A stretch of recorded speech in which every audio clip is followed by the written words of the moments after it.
The sun is coming out, and Academy Sports and Outdoors is excited to bring you the most summer fun under one roof. Find pools, floats, coolers, grills, trampolines, and this week, the best kayak deals of the year. Shop now at your local store and academy.com.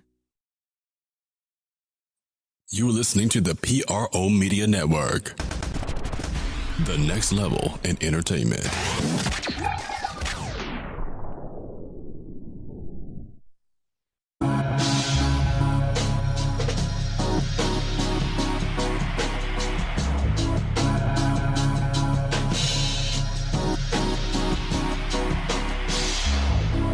Are you a boxing fan? Check out Ring Kings Boxing only on the PRO Media Network.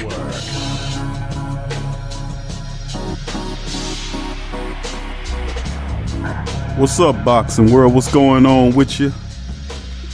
You're now rocking and listening to Ring Kings Boxing on the PRO Media Network.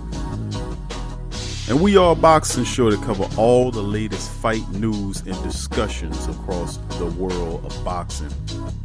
I'm your host, Big Q. And on Ring Kings, I got my co-host with me, joining me tonight on podcast 351, boxing contributor and a boxing aficionado, Eddie Too Mean Johnson. What's going on, Too Mean? What's good? Everything, buddy. We have a very interesting show, man. Of course, here on Ring Kings Boxing, as most people are not, used to listening to the show, or never heard the show, or listening to the show for the first time. Do me a favor, hit the subscribe button, hit the notification button, so that you can be alerted when Ring Kings Boxing go live with their next podcast, covering all the fantastic news of boxing. Once a week, Ring Kings Boxing gives you all the latest dish on some of the best fights out there. And on today's docket on podcast 351 of Ring Kings, we got some great fight news to talk to you about. Of course, the major fight on the horizon is two massive heavyweights going at each other. Dominic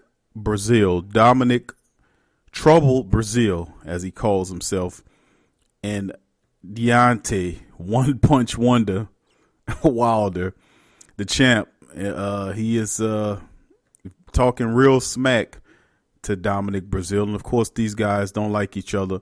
If you probably didn't see the stare down at the final presser that was done today, a lot of crap talking between both these men. And it's definitely going to be a smash fest with Deontay Wilder promising to do physical harm to Dominic Breazille. Now, Deontay Wilder is the champ. We're walking into this one 40-0-1 with 39 knockouts, looking for his 40th knockout, looking to take on Dominic Trouble Breazille, 20-1 with 18 knockouts. Of course, his only loss coming against Anthony Joshua for the WBC title in Barclays Center in Brooklyn, New York. So this is going to be a major fight with a lot of stuff going on. Now, of course, we have a lot of stuff to talk about around this fight.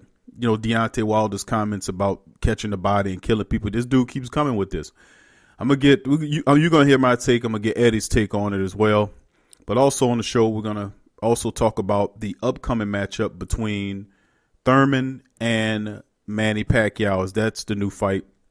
Pacquiao putting together a good string of wins. His last fight against the bum Adrian Broner, was able to punish him and then move forward to probably a more active fight against a guy like Keith one-time Thurman. So that'll be interesting to see as well. We'll talk about that fight and other news here on Ring King. So without further ado, let's hop right into it. We was talking about Deontay Wilder's matchup against Trouble Breazille. Now, we talked about this fight before. What makes it awkward to me is the fact that you have Deontay Wilder, he making these really comments about catching the body. He doesn't care what happens to Dominic Breazille, if something happens to him in the ring. And the WBC decided to step up and kind of call a meeting and tell Deontay Wilder, you need to stop with that, man. He was Deontay Wilder on wanting to kill an opponent. This is his actual quote that I'm going to read for you. This is the only sport where you can kill a man and get paid for it at the same time. So why not use my right to do so? That's like really kind of crazy. Deontay Wilder, to me, man, ever since people really started to discover who he is, you know, after the last 2 fights where he started to pick up more fame than he ever had in the first 38 fights, he really kind of going off the deep end with a lot of this stuff, man. You know, he talking a little bit too much, and he's not the best speaker in the world, you know what I'm saying? But the guy is really starting to annoy me. I'm just going to be honest with you. You know, the stuff about killing and catching bodies in the ring and all that, that's uncalled for, man. You know, his behaviors, dealing with not wanting to unify the title, wanting to go and talk about getting paid and all this kind of stuff, that really, really pisses me off, because I don't want to see that. I want to see the unification of the belt, and many true boxing fans do as well. Now, before I get into slicing these fighters up statistically speaking, Eddie, chime in, man. What do you think about Deontay Wilder's really weird comments about killing guys in the ring and wanting to catch a body on his resume? And, you know, what do you think about the upcoming fight with him in Brazil? What's going to happen in that? Yeah, I think he should be definitely careful what he put out, man, because what energy you put out is going to come back. You know what I'm saying? And I'm quite sure that he don't want that, you know what I'm saying, to happen to anybody in his family. Why would he, you know, wish something like that on somebody, man? That's just stupid. You know what I'm saying, to put that type of energy out. Knowing damn well going to come back. He's supposed to be a religious type dude. He's supposed to be an anointed person of God, as his grandmom told him when he was little and shit. I'm like, come on, man. You making comments like that? You should already know that what goes around comes around, man. So you should be careful what you put out there. I'm like, you know what I'm saying? You try to use that to sell tickets, but that still ain't a good way. I mean, you can come up with a more creative way of selling tickets and acting like a damn savage and shit, man. I'm like, that's, you know what I'm saying? I was like, I don't understand. I mean, something must be wrong with him mentally. He might, one of them punches you in, might have knocked a couple of screws loose or something. I think. Go ahead, Ed. Yeah, you know what I'm saying? That's good. I don't know. I think Dominique, what's his name, Troubled Brazil, he might be troubled by that. He might be scared as hell on some shit like that. For a man to say something like that. But, you know what I'm saying, either that's going to put him more on point to fight, or you know what I'm saying, or it could be an easy night for Wilder. You know what I'm saying, the fact that he's scared and all he got to do is just go in there and tap him on the chin one time and it's over. You know what I'm saying, pretty much beating him before the fight even happened. You know what I'm saying, psych your opponent out. Put fear in them, and then next thing you just got to go in there and finish the job. So we'll see what's going to happen. Yeah, Wilder to me, man, is really kind of, you know, and I was a guy that gave, you know, a lot of credit to Deontay Wilder. You know, I respect the story. I respect how he came up in the game, you know, whatnot. But, you know, it becomes to a point where you're letting this stuff get to your head. And sometimes it is usually be the job of the circle around you to kind of bring you back down to reality. When you have a bunch of yes men around you and guys that's not really checking, they just pumping into your ego, be very careful of that. Because if they really gave a shit about you, they would not allow you to float up there like that. They would snatch you and bring you back down to reality, say, partner, you can't say dumb shit like that. You know, and, you know, like I said, he's really becoming quite the annoyance. I really don't agree with his stances on a lot of the stuff that he's doing in terms of his decisions to go and not fight Anthony Joshua. And my comments is, I don't give a shit what Anthony Joshua did to you before when he ran away from you from the fight. Shame on him for that. And I rode on him for that when he did that, and I gave you props for that. But if you're the champion, you're supposed to fight the top guys. You ain't supposed to be running around here fighting guys that you know, that don't have any belts. What you know, and then making comments like he don't care about legacy and all that kind of stuff. You know, it's to me, man. What kind of bull is this? Then at the end of the day, talk about boxing Hall of Fame. That isn't that part of your legacy. That's what I'm saying. It's it ain't about building your brand. It's about unifying titles. True boxing people want to see unification of belts. They want to see the best fighting the best. They don't want to see you fighting a bunch of bums. We don't want to see that. We're not paying for that. You know, we kicking against that. That's why I say, you know, them Too Mean threw it out there, and I coincide on it. We both co-signed on it. And say, don't watch these bum ass fights. You know, let some guy stream it on YouTube, and I catch it on the stream for real. I don't want to see that. We got to start boycotting that, because you can't hog tie the belt and go fight a bunch of guys so you can get paid, and then talk about fighting for unification 2 years down the line. That's bullshit. That's why I say they need a tournament in the heavyweight division, so clowns like this can't get away with it. This absolutely garbage. And you know, just to get, you want to speak on that? Go ahead, Eddie. Yeah, if he want to kill something, he kill all them critics out there said that he can't beat Anthony Joshua. That's what the fuck he need to kill. He said kill that if you gonna kill something. Absolutely, that's the thing we talking about. I don't get it, man. I thought it was about the best fighting the belts. I thought it was about the unification of belts. I didn't think it was going to be something pertaining to him hog tying the belt so he can make money. What part of the game is that, man?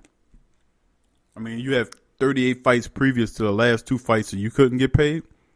You're 40-0-1. If you don't have it now, partner, you're never going to have it. If you didn't build your brand in 38 fights, why you trying? I mean, it's just what it is, man. You're 33 years old. You ain't going to be on top forever. And the thing about it is, Deontay Wilder is not known for a boxer. He's more of a guy that has a signature knockout punch. That's a ultimate reset button. You know, he has the ultimate resetter. You know, if he can land it. That's the thing that kind of really aggravated me about the Tyson Fury fight. He was so elusive. He moved around on him. And Deontay Wilder spent a lot of the time missing him. He got a few times when he landed, the man got up. You know, so in essence, I really thought he won that fight. That's a different discussion. But looking at this fight with Breazille is not Tyson Fury. Both of these guys are 6'7", 2 massive humans coming into this fight. Trouble Breazille, man, he's a big guy, 6'7", standing eye to eye with Deontay Wilder, who's a big guy in his own right. He's 6'7" as well, and they're both orthodox style fighters. Both of them American fighters. Both of them 33 years of age. And Dominic Breazile's record is basically half of what Deontay Wilder's record is in terms of fights. But a lot of bad blood. And Deontay Wilder's quoted as saying this, believe me right now, this is the truth. This is going to be an early night for me. He said, quote, the fans can set their alarms to get up and promise they'll be back in bed no time because an early knockout is coming. I can just feel it. This guy has wanted to fight me for so long, but once that bell goes, he's going to see what every other heavyweight who shared the ring with me has seen, and that's Deontay Wilder, the true king of the heavyweight division, the man who will be the man, and the man who will be the last one standing when all is said and done. Of course, Dominic Breazille counters by saying, a win for me is a win for the world. Nobody longer wants to see Deontay Wilder as the WBC heavyweight champion. He's a disgrace for not only American boxing, but for heavyweight boxing in general. He talks the talk. He tries to get you flustered so he can get on his high horse and build up his confidence. I'm the wrong guy for that. For me, it's in one ear and out the other. I'm just going to smile in his face. That's what he said, talking about to Deontay Wilder. Of course, this fight is going down tomorrow at the Barclays Center. On the undercard, they have a lot of decent fights on the undercard, but one in particular that we want to talk about. Gary Russell Jr. versus Kiko Martinez for the WBC World Featherweight title. You know, that's going to be one of the second best a really good fight on undercard. Now, of course, Gary Russell Jr. fights once a year, and he's fighting this guy. And he was said in the press conference that the reason why he fight once a year is because you can't get fighters to share the ring with me. It takes a while to get them in there. And, you know, nobody is in a rush to get in a ring with me. So, you know, pretty strong words by Gary Russell Jr. But before we even get in that discussion as well, Eddie, talk to me more about the Wilder and Breazille fight. Who wins this fight, in your opinion, and what happens? Yeah. First off, you know what I'm saying? Deontay Wilder he's yet to prove that he's the king of the heavyweights because he ain't fought. He don't got all the belts yet, so he got to prove that he's the king by beating everybody, especially Anthony Joshua, who got 4 belts. That's right. You know what I'm saying? Yeah. So yeah, but as far as Brazil, like I say, it depends on if Brazil can rise to the occasion, man, and won't be scared. He stands a chance of winning by decision, but if he's scared, he's going to definitely get knocked out. You know what I'm saying? That's how I think it's going to go. So tell me who wins, bro. Who wins? What round? I say Deontay Wilder under 5 rounds. Within 5 rounds, he'll knock him out. Inside of 5 rounds, really? Yeah. Okay. I probably have to go ahead, Eddie. That's what is most dangerous anyway. It's like in the like the first half of the fight is when most fighters are the most dangerous. But like after the second half, only very few can still have that knockout power. Mm-hmm. Yeah. So, and plus, Dominique Brazil can punch too now. You know what I'm saying? You know what I'm saying? So, hey, when the heavyweights, just like any fight, anything can happen in a fight, man. Right punch land on the chin, Deontay Wilder he can be knocked out as well. You know what I'm saying? Plus, he's putting all that negative energy out. So, you know what I'm saying? His God might punish him that night. Whoever he worships might punish him that night. You know what I'm saying? Humble his ass, man. So we'll see.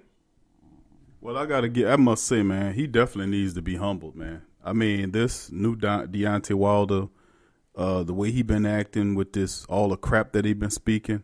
I mean, to me, man, it's like, you know, I'm a Deontay Wilder guy, you know, I respect it, but this character that he's becoming and all this crap that he's talking really irritates me.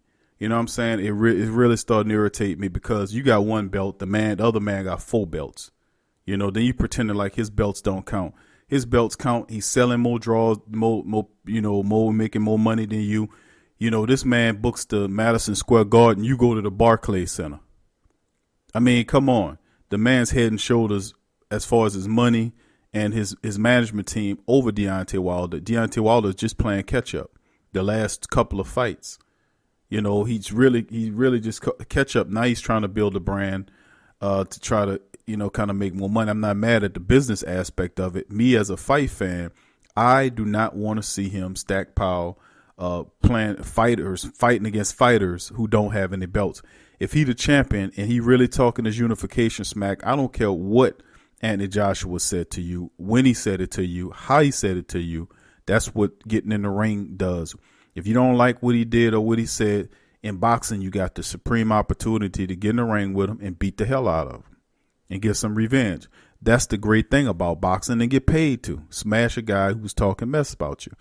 But obviously he don't want to do it because I'm going to be honest with you. A lot of people that follow the game, they know Anthony Joshua won't play with Deontay Wilder in that ring. He won't pull a Luis Ortiz when Luis Ortiz run out of juice and can't deliver the knockout when Deontay Wilder had nothing left to give. He done welled on the man and ran out of juice and standing there basically without any energy, and Luis Ortiz couldn't put him away. Or Tyson Fury, who was playing around just to avoid his punch, but really wasn't trying to knock him out. If Tyson Fury was really trying to knock him out and he would land and would have did what he was supposed to do as opposed to just survive, he would have definitely, even though I think he won the fight, you know, I think he did enough to win the fight and really, but I'm thinking, that's what I'm saying. Don't play with Deontay Wilder. You get up in there. In my opinion, do Dominic Brazil has a chance against Deontay Wilder? Of course he does. I agree with Eddie on that. You talking about heavyweights. And heavyweights, most heavyweights, the majority of them got punching power. Some of them got them in both hands.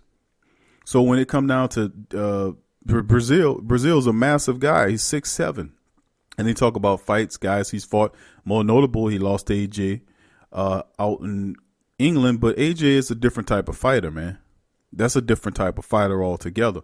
Different levels. So when it comes down to him and Deontay Wilder's not, He's not a boxer. He's a knockout artist. That's what I'm saying. He gets flustered. I ain't gonna say flustered, but he does have the propensity to throw the freaking game plan out and just start looking to knock the guy out. And to me, if you're against a skilled opponent, he gonna whip your ass with that. But does Dominic Breazille have the talent to be able to do what he's been talking about doing to the big fella Deontay Wilder? Hell no. Hell no. I think Wilder's gotten Breazille's head with the crazy comments that he making, these weird maturations that he do, bugging his eyes out after him and talking all crazy to him. And Dominic Breazille's kind of a nice guy. You can see he's not really, I guess I ain't gonna say he's not used to that, but Wilder talking smack to him, crazily to him, I think that got inside of his head. Plus, I don't think Wilder's gonna fight this guy like fighting like box. I think he gonna really lose his cool in the ring in terms of like get angry and just start clubbing on him like he did Stavern.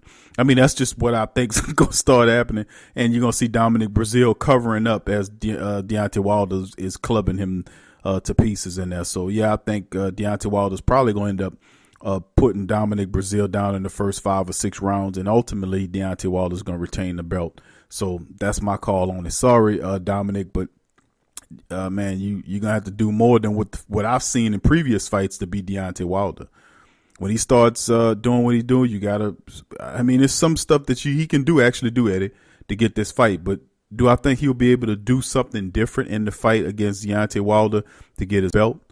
I mean, he might be motivated. He said he's more motivated than any fight that he's had.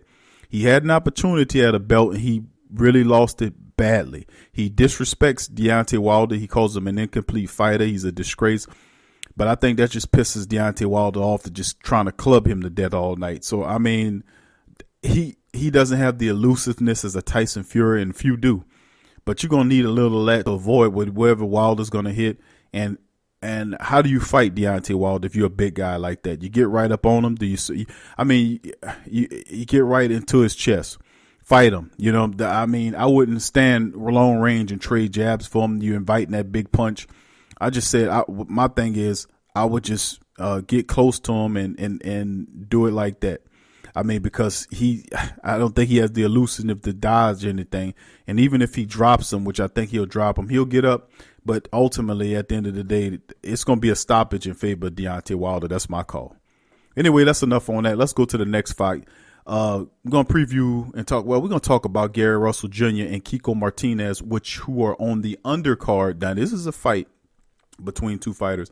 Now, this is for the belt now. This is a belt fight underneath the heavyweight championship belt. So Gary Russell Jr., 29 years old, has a great record of 29-1 with 17 knockouts in 30 fights. Guy's terrific. Has a southpaw from Washington, D.C., really good, solid fighter, one of the best in the game.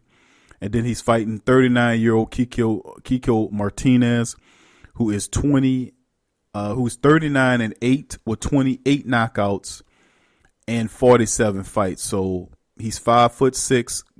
Russell's 5'5", and Martinez does have the reach on him with 66 inches versus Gary Russell's 61 inches. But this is Russell's a southpaw, as you know, and Kiko Martinez is orthodox coming into this. Now, he's a Spaniard coming against the Washington, D.C. native.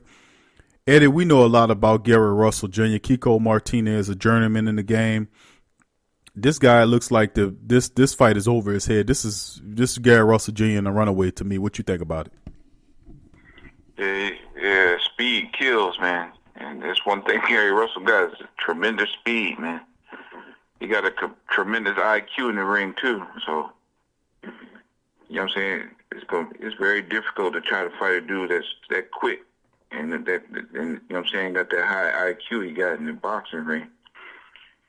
So, yeah, I look for Gary Russell to either knock him out or win by unanimous decision.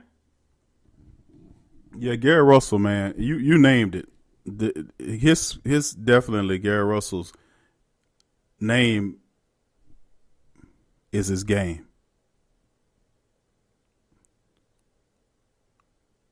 That's what, to me, I think that's probably one of the best things. His name is his game. And Gary Russell is one of the toughest fighters out there. And for this guy to kind of lace him up, you got to give him credit for getting in the ring, to decide to get in the ring with Gary Russell Gene, because a lot of people really don't want to do that. They don't want to get in the ring with the man.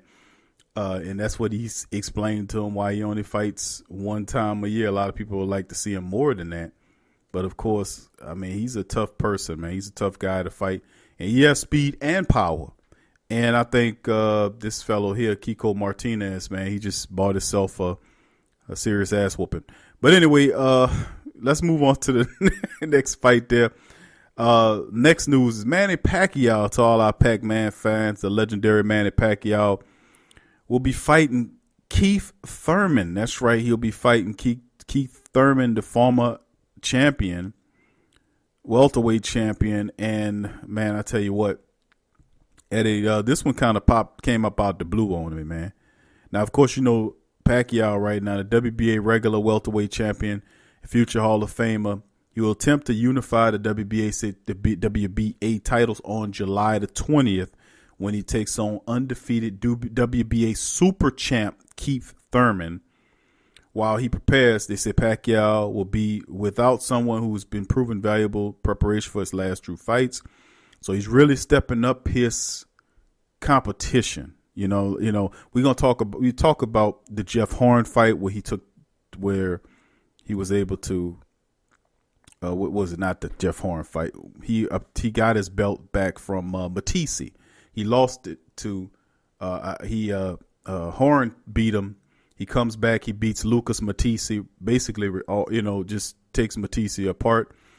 And then the next fight, he takes on a guy by the name of Adrian Browner, who talks a lot of mess, couldn't back it up. And, of course, Eddie was one of the first that I heard call him a shock fighter. And he just proved it. You know, that's 3 straight losses, I think, for Adrian Browner. And most people take that as a humbling experience and shut up. Adrian Browner just don't learn his lessons easy.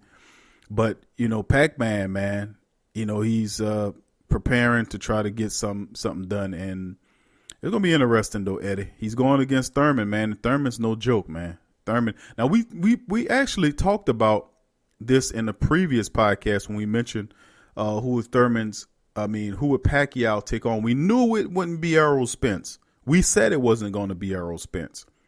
Now, when Pac-Man got in the ring after he had that fight with Mike Garcia, and we talk about Errol Spence, Pac-Man got in the ring, and Errol Spence told him that he wanted to fight him. Me and you said he wants no part of Errol Spence. Me and you both called that. He did that Friday move on him, like, no. You want some of this too, old man? Like, no. That nigga ran about that ring. Like, fuck that. They ain't get me killed, this young motherfucker in this ring. That's the funny thing, though, Eddie, is that we said, you know, out of the rest of the fighters, we basically said, you know, we went over the rest of them. And, of course, the only other guys outside of Errol Spence was going to be Crawford, which we knew he wasn't going to take the Crawford or Spence fight because that'll be suicide. But the only other guys that he could fight would be either Sean Porter or he would fight somebody like Thurman. I was surprised because I thought Porter would probably be the easier fight for him. And, of course, we kind of went over that, and you basically said, I think he could beat Thurman and Porter because of his styles, and you can't out-busy him. He's not a guy that you can, out-flurry him. He's used to that. He's an experienced fighter, even though some of his speed's not there. Pacquiao still is an accomplished fighter that knows how to fight, and he doesn't go down easy, and you have a time brawling with him. But this is a fight, Eddie, set up for July the 20th, man. This is a really solid fight. I'm really excited about this one. I like the Lucas Matisse fight. I thought he kind of took Matisse out of it. But the Broner fight was semi-interesting to me, but Broner was just like, you know, we knew he was going down fast. But catching one time had that despicable 22-month layoff, I think, almost 2 years he set up with that injury. When he finally came back, he had a fight against what was this man's name? Josito. What was the fellow's name? Josito Lopez, right? That's what's his name, Josito Lopez. And he fought to a unanimous decision. but he was hurt several times in that fight because Lopez wouldn't go away. I mean, he wouldn't go away. If you go back and watch the fight, it was times when Keith Thurman looked really good in that fight, and times when Josito Lopez was just pressing the action. He wasn't scared of nothing. Thurman, he was literally getting hit in the face while he was attempting to punch him, but still was going after him. It's like he didn't have the pop in his power. He wasn't afraid of his power. So, I mean, but to make a long story short, Eddie, looking at the matchup, July the 20th between Pacman and Keith one-time Thurman. I mean, not the, but Keith, yeah, one-time Thurman. What do you think about Thurman's taking this fight and Pacquiao? What do you think will happen in this fight? I think because of the styles, I think Pacman has everything it takes to beat Keith Thurman if he's able to execute it, because he has the lateral movement, he has the power, and he has the speed and the combination punches, and he's, you know, so he always show up in tremendous shape. You know what I'm saying? He definitely can go 12 rounds nonstop. You know what I'm saying? Putting that pressure and throwing them punches combination. I don't know if Keith Thurman's ready to, if he can handle something like that right now. You know what I'm saying? I don't think he can handle it. You know what I'm saying? Like I said, Pacman, he packs a good punch. So that'll be enough just to, you know what I'm saying, to, with his lateral movement, I don't think Keith Thurman's going to want to just run in on him. Because, you know what I'm saying, Pacman definitely got enough power to, you know what I'm saying, to put his ass out if he come in there rushing in like he normally do. So I think Pacman win that by unanimous decision. Very interesting, man. Thurman, this is probably since he came back, because they cheated him with the Horn fight. I thought he won that fight against Horn. They stole the belt from him, gave it to Horn, and it was in Australia where Horn's from. So, you know, and Horn's not been able to get it back ever since. So that just goes a long way to explain how flukish that was. But when you talk about a guy like Manny Pacquiao, and the talk was about Adrian Broner. A lot of people thought Broner was going to beat Pacquiao because they thought Broner was going to bring speed and power, something Manny Pacquiao couldn't deal with. Of course, Pacquiao neutralized Adrian Broner in that fight, beat him up, uglied him up. And, of course, Adrian Broner loves to get punched in the face because at times he starts the fight off slow, and that's just what a guy who just doesn't have it anymore does. And now you fight Thurman, who's coming off that injury. My only concerns here for Pacman, I think the only advantage, if there is any, with Keith Thurman is his speed. He has great footwork. He has the ability to slide and move. He can put combinations together really well. Now, of course, the knock on him is you can punish his body and slow him down. That's always been a knock on Thurman, that he could punish his body, but you got to catch him first. That's one of the things about Thurman. If you notice, you watched the Josito Lopez fight in Thurman, he moved pretty well in that fight. But Josito Lopez was basically lunging out at him. He basically sacrificed his face in there. He knew that he wasn't afraid of whatever Thurman was hitting him with. He was walking through it, basically, walking through it. If that was Errol Spence, he would have killed that guy in the ring. He would have killed him. You can't take that kind of abuse. But that's what I'm saying. In this fight, Thurman, maybe coming off that 22, that's almost 2 years that he was laid up with that shoulder. I think it was a shoulder. I think it was his shoulder he was laid up with. But he was laid up for almost 2 years. Then he took a very tough fight. I got to give him credit for that fight in that Lopez fight. That was a tough fight. And he came out, he beat him up. The guy, Josito Lopez, put some pain on him. He came out with a tough win. But to take Pacquiao, this was a big one because I didn't see Thurman getting into this fight. I thought Pacquiao would go the Sean Porter route. I thought Porter would be more of a willing participant, and that's more Pacquiao style because Porter does not know how to, run away from you. His only thing is, I'm a small guy. I'm just going to keep coming to you, and I'm just going to busy you, and that's just the wrong thing you won't do with a guy like Manny Pacquiao. So I thought that would be a better fight for Pacquiao because Porter has one of the belts. I didn't realize that Thurman had one as well. So we're going to see. This is not one of the big belts, you know what I'm saying? Because each one of these guys have a belt in the welters. You got Errol Spence with one. You have Terrence Crawford with the other. You have Manny Pacquiao with the other, and then there is Sean Porter with the fourth of the big belts, and there are all the secondary belts. I think Thurman has a secondary belt. So anyway, a belt's a belt, and they're both on the line when they fight July the 20th. Pacman, I'm gonna go with the Pacman in this one, even though I really like Thurman, but I just think Pacman might put, they both experienced, but Pacquiao's gonna figure out a way how to get to him.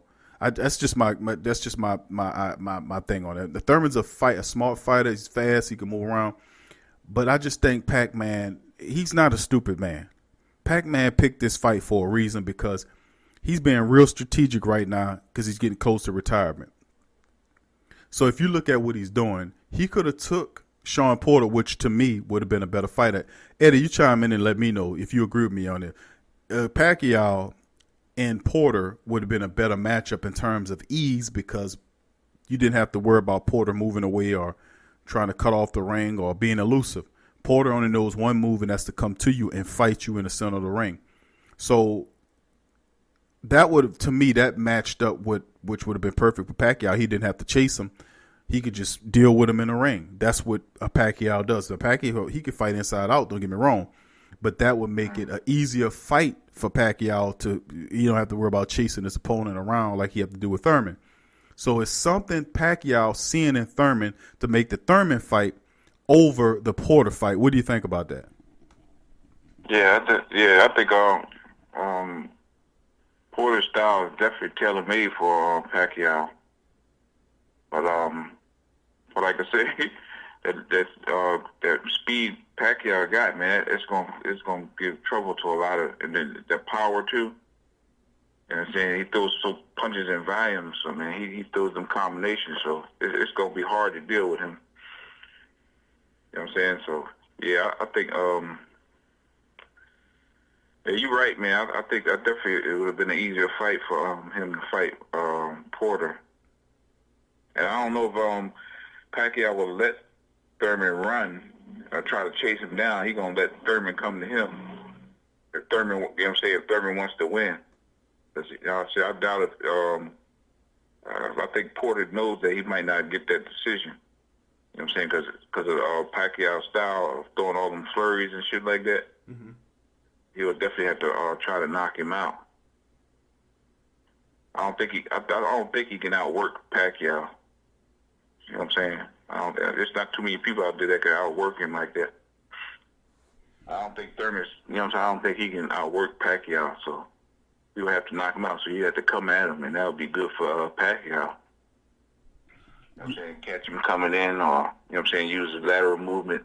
You know what I'm saying? Catch him coming in, and put that, you know what I'm saying, that sting on him. And, you know what I'm saying, keep him on, you know what I'm saying, keep him really on the defense a lot, covering up a lot, because he don't want to get hit with that. Well, like I said, we'll see. Anything can happen in boxing, man. So. Well, Manny Pacquiao has always been, like I say, he's always been an intelligent fighter. He's not taking any chances for this one. He sparred for the Adrian Broner fight with top 10 ranked WBO and IBF lightweight contender George Kambosos Jr. Now, he was there in camp with him, and Kambosos Jr.,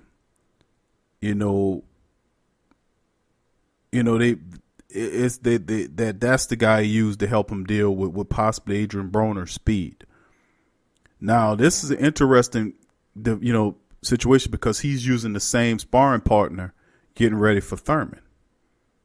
So so that, like I said, it's a plan. Manny Pacquiao, y'all gonna understand this, man. Manny Pacquiao brand is astronomical. I mean, it's huge. It's Jurassic. His brand, he's a whole region of people love him, and he's considered, a boxing god in many portions of the country, of different countries overseas. And he's not going to damage his brand by picking fights, that's going to be wrong for him. So that's what makes me kind of think about it as a critical thinker, thinking like, why in the world would you take this fight against Thurman, who moves very well? You would have to chase him. You would have to try to cut off the ring with him while Thurman can box from a distance. He can sneak in there, hit you with a 5-point punch combination, slide out, and do that kind of stuff to you. Why would you take a fight like that versus a guy just like tailor-made for you just to kick his ass in Sean Porter, who I just think that you can't out-busy Manny Pacquiao. Porter can really get, his issue against Manny Pacquiao. Plus, he has one of those belts. Now, the belt that one time Thurman has is called the WBA super belt. So he's a WBA, which is one of those old secondary belts. Like I said, the main belts, each one of the top heavyweights have one. That's Pacquiao, Crawford, Spence, and Porter. The rest are those old secondary belts. But, a belt's a belt, I imagine. Well, anyway, that's that on the fight. Now, as far as where's the fight going to be, that's still up in the air. That's still up in the air. They have it set for July the 20th, this is right around the time when you're going to see a lot of great boxing that's set to go off. Now, it also, another thing is, now we're going to see about it, because right now I'm looking at the information. I had got several reports on it, and I was trying to find out exactly where the fight would be. And they said, okay, there we go. The PBC, Premier Boxing Champion, said it will be in Las Vegas. So that will be a big fight. That's going to be a Vegas fight, Eddie.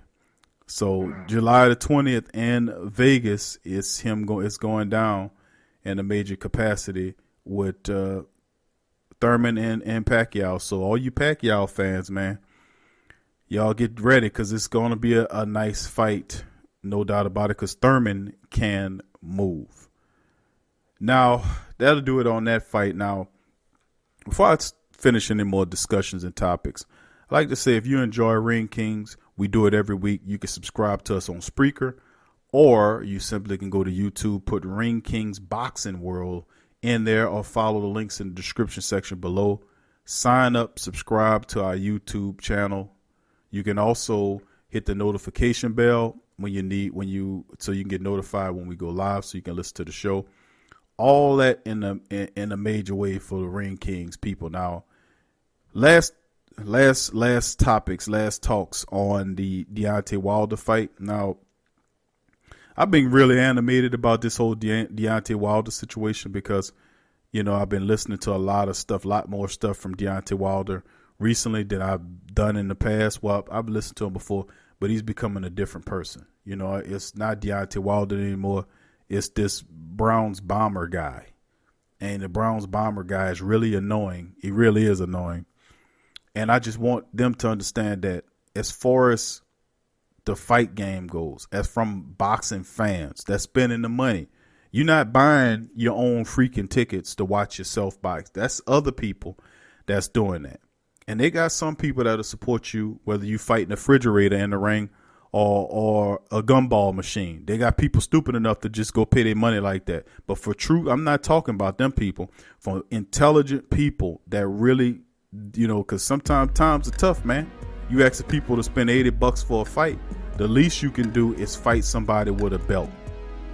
Is that too much to ask for? You don't care about legacy? Well, guess what? For my money and thousands, hundreds of thousands of other people out there, we want to see belt fights. We don't want to see garbage fights. We don't want to see a rematch with Luis Ortiz right now, when Luis Ortiz is scared of you now. We know once nobody never beat Ortiz. He was the big bad boogeyman. He ain't that same dude no more. I mean, he punched the man down, had him spitting. You don't think he gonna remember that ass whooping he took? And then this other guy that you fighting, this don't make no sense to me. The only name in the game is Anthony Joshua. That's who we want to see. But anyway, that's going to do it for Ring Kings Boxing episode 351. Hit the subscribe button. Hit the notification button. Remember, we do these shows once a week. That's 4 times a month. You can hear Ring Kings commentary from me and Too Mean Johnson. So from me and Too Mean Johnson and the rest of the crew here at Ring Kings, thank you for joining us today. Peace. Peace.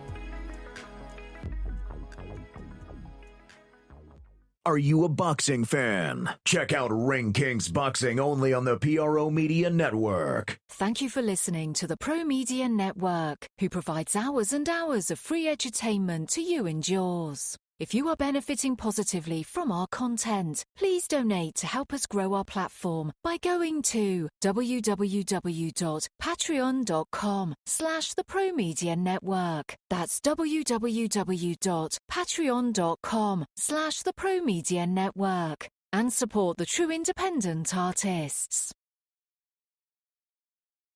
The sun is coming out, and Academy Sports and Outdoors is excited to bring you the most summer fun under one roof. Find pools, floats, coolers, grills, trampolines, and this week, the best kayak deals of the year. Shop now at your local store and academy.com. The sun is coming out, and Academy Sports and Outdoors is excited to bring you the most summer fun under one roof. Find pools, floats, coolers, grills, trampolines, and this week, the best kayak deals of the year. Shop now at your local store and academy.com.